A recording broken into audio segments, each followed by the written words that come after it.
आज के इस दिलचस्प विश्लेषण में हम एक ऐसे विषय पर बात करेंगे जो सच कहें तो हमारे पूरे आधुनिक समाज की नींव है। शुरुआत एक बहुत ही गहरी और काव्यात्मक पंक्ति से करते हैं। मैं मजदूर, मुझे देवों की धरती से क्या, अगणित बार धरा पर मैंने स्वर्ग बनाए। जरा सोचिए, ये लाइन कितनी खूबसूरती से इस बात को सामने रखती है कि इस धरती पर मौजूद हर सुख सुविधा, हर इंफ्रास्ट्रक्चर असल में मेहनत करने वालों की ही देन है। तो चलिए आज इसी मेहनत के सम्मान के दिन यानी अंतर्राष्ट्रीय मजदूर दिवस के पूरे ग्लोबल इतिहास को डिकोड करते हैं। अब आगे बढ़ने से पहले जरा एक अहम सवाल पर गौर करते हैं। जब भी मजदूर शब्द कानों में पड़ता है तो दिमाग में सबसे पहली तस्वीर क्या बनती है? सच तो ये है कि समाज ने और हमारी अपनी आदतों ने हमें एक बहुत ही तयशुदा और सीमित सी तस्वीर देखने की आदत डाल दी है। हम अक्सर एक ऐसा चेहरा इमेजिन करते हैं जो पसीने से लथपथ हो, भारी भरकम बोझ उठा रहा हो या जिसके कपड़े मैले कुचैले हों, है ना? लेकिन क्या वाकई मजदूर की परिभाषा बस यहीं तक सीमित है? आइए इस पुरानी सोच को थोड़ा चुनौती देते हैं। अब यहाँ सबसे दिलचस्प बात यह है कि असलियत हमारी इस बरसों पुरानी रूढ़िवादी सोच को पूरी तरह से तोड़ कर रख देती है। एक तरफ वो घिसी पीटी सोच है जिसमें सिर्फ भारी बोझ और पसीना शामिल है, और दूसरी तरफ है असली सच्चाई। और वो सच्चाई ये है कि कोई भी इंसान जो अपनी सेवाएं देकर किसी भी संस्थान या कंपनी को चलाने में मदद कर रहा है, वो मजदूर या कामगार की श्रेणी में ही आता है। जी हां, चाहे वो किसी एसी वाले कॉर्पोरेट ऑफिस में काम करने वाला एम्प्लॉय हो या फिर किसी कंस्ट्रक्शन साइट पर मेहनत करने वाला इंसान, अगर कोई किसी के अधीन काम कर रहा है और अपनी सेवाएं दे रहा है तो वो इसी व्यापक परिभाषा का एक अहम हिस्सा है। तो चलिए अब हम 1 मई के इस ऐतिहासिक आंदोलन और इसकी बैकग्राउंड की तरफ बढ़ते हैं। नंबर 12 से 15, इन आंकड़ों पर थोड़ा ध्यान दीजिए। 1886 से पहले की दुनिया में कामगारों की जिंदगी बेहद क्रूर और थका देने वाली थी। मैनेजमेंट पूरी तरह से अपनी मनमानी करता था और हालात ये थे कि कामगारों को दिन में 12 से लेकर 15 घंटे तक लगातार काम करने के लिए मजबूर किया जाता था।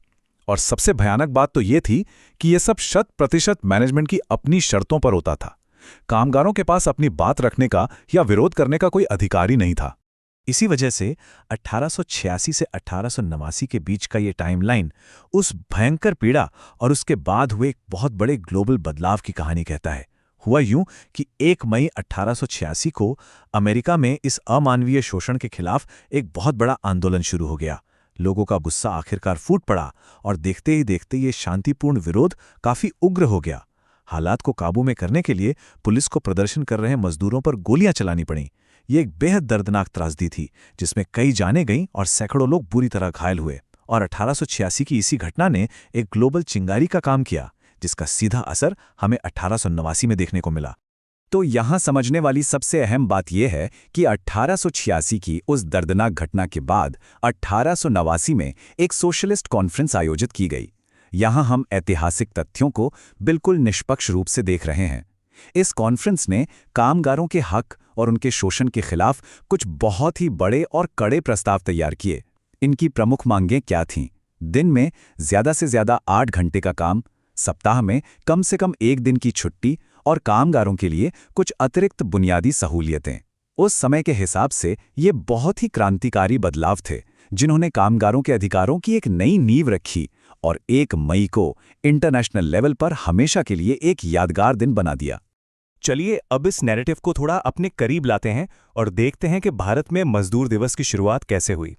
भारत में मजदूर दिवस का इतिहास मुख्य रूप से साल 1923 से शुरू होता है। 1923 में चेन्नई में लेबर किसान पार्टी ऑफ हिंदुस्तान की एक बेहद अहम बैठक हुई जो भारत के लिए एक ऐतिहासिक मील का पत्थर साबित हुई। आपको बता दें कि इस बैठक को उस समय सोशलिस्ट पार्टी का भी पूरा समर्थन मिला हुआ था। इस महत्वपूर्ण सभा का मेन फोकस इसी बात पर था कि कामगारों के साथ मानवीय व्यवहार सुनिश्चित किया जाए और उनके हक में बड़े फैसले लेते हुए एक ठोस प्रस्ताव पास किया जाए। ये भारत में कामगारों के अधिकारों की लड़ाई का एक बहुत ही बड़ा टर्निंग पॉइंट था। और ये घटना बहुत ही शानदार तरीके से इस बात को दर्शाती है कि कैसे ऐतिहासिक आंदोलन अपने खुद के प्रतीक गढ़ लेते हैं। 1923 की उसी ऐतिहासिक बैठक के दौरान एक प्रतीक के रूप में लाल झंडा यानी रेड फ्लैग पहली बार अस्तित्व में आया। इतिहास के पन्नों में ये झंडा भारत में मजदूरों के आंदोलन का एक बहुत ही स्थायी और अमिट निशान बन गया। इसी बैठक और इस खास प्रतीक के जन्म के साथ ही भारत में भी हर साल 1 मई को मजदूर दिवस मनाने की उस महान परंपरा की विधिवत शुरुआत हो गई। आगे बढ़ते हैं अधिकारों के प्रति जागरूकता की ओर।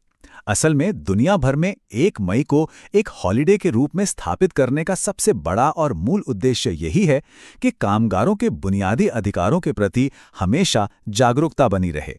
अपने इस विश्लेषण का समापन हम एक बहुत ही गहरे विचार के साथ करेंगे।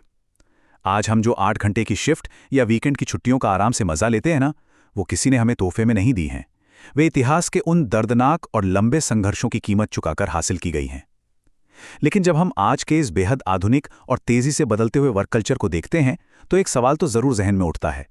क्या आज के इस दौर में मजदूरों के यानी काम करने वालों के अधिकार पूरी तरह से सुरक्षित हैं? जरा सोचिएगा कि क्या इस मॉडर्न दुनिया में शोषण ने कोई नया अदृश्य रूप तो नहीं ले लिया है? इसी विचार के साथ हम आज के इस सफर को यहीं विराम देते हैं। हमारे साथ जुड़ने के लिए धन्यवाद।